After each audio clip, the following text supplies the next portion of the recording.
Tangail medical college হাসপাতালের প্রধান ফটক সহ আশপাশের এলাকায় জমা ময়লার দুর্গন্ধে চরম ভোগান্তিতে সেবা নিতে আসা রোগী ও তাদের স্বজনরা।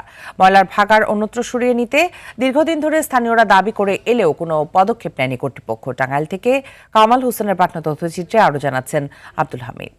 নায়াসিনামাইড ও স্যালিসাইলিক সমৃদ্ধ লিলি ফেস ওয়াশ যা ফেসের ডেড স্কিন সেল দূর করে দেয় দ্বিগুণ ফাস্টার ব্রাইটেনিং। এটি টাঙ্গাইল মেডিকেল কলেজ হাসপাতালের প্রধান ফটকের চিত্র। এমন অপরিষ্কার অপরিচ্ছন্ন অবস্থা হাসপাতালের ভেতরকার বিভিন্ন স্থানে ছড়িয়ে ছিটিয়ে থাকা এসব ময়লা আবর্জনা চরম ভোগান্তিতে ফেলছে পথচারী, সেবা নিতে আসা রোগী ও তাদের স্বজনদের। সুস্থ হতে এসে আরও অসুস্থ হয়ে পড়ছেন অনেকেই। ময়লার ভাগাড়ে মশামাছির উপদ্রবে বাড়ছে সংক্রমণের ঝুঁকি।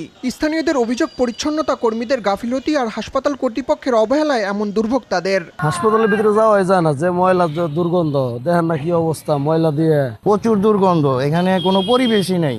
রোগী সুস্থতার জন্য আসে, কিন্তু এখানে অস্বাস্থ্যকর পরিবেশের কারণে আরো মানুষ অসুস্থ হয়ে পড়তেছে। আমার মনে হয় যে রাস্তা নেমে মিছিল করা উচিত, কারণ হচ্ছে এই হাসপাতাল তো এমন থাকা উচিত না। এটা পরিষ্কার করলে সবচেয়ে ভালো হয়।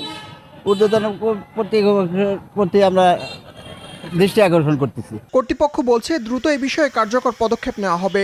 রোগীরা এবং রোগীর লোকগণ তারা যদি তাদের এই বিষয়টা যদি আমলে না নেয়, আসলে আমাদের জন্য আসলে অত্যন্ত কষ্টকর হয়ে যায়। সেই ব্যাপারেও আমাদের কিছু পদক্ষেপ আমরা নিয়েছি। জনগণকে একটু কাউন্সিলিং করা, ময়লা কোন জায়গায় ফেলানো, এটার দিক নির্দেশনার ব্যাপারেও আমাদের বিভিন্ন স্টিকার, তারপরে আমাদের বিভিন্ন জায়গায় ডাস্টবিন এটা রেখে দিয়ে এবং তাদেরকে কাউন্সিলিং এর ব্যাপারে আমরা সহযোগিতা করি। জেলার প্রায় 40 লাখ মানুষের চিকিৎসা সেবার একমাত্র ভরসা 250 শয্যার এই হাসপাতাল। তাই এর বর্জ্য ব্যবস্থাপনায় দ্রুত কার্যকর পদক্ষেপ গ্রহণের দাবি ভুক্তভোগীদের। আব্দুল হামিদ, RTV।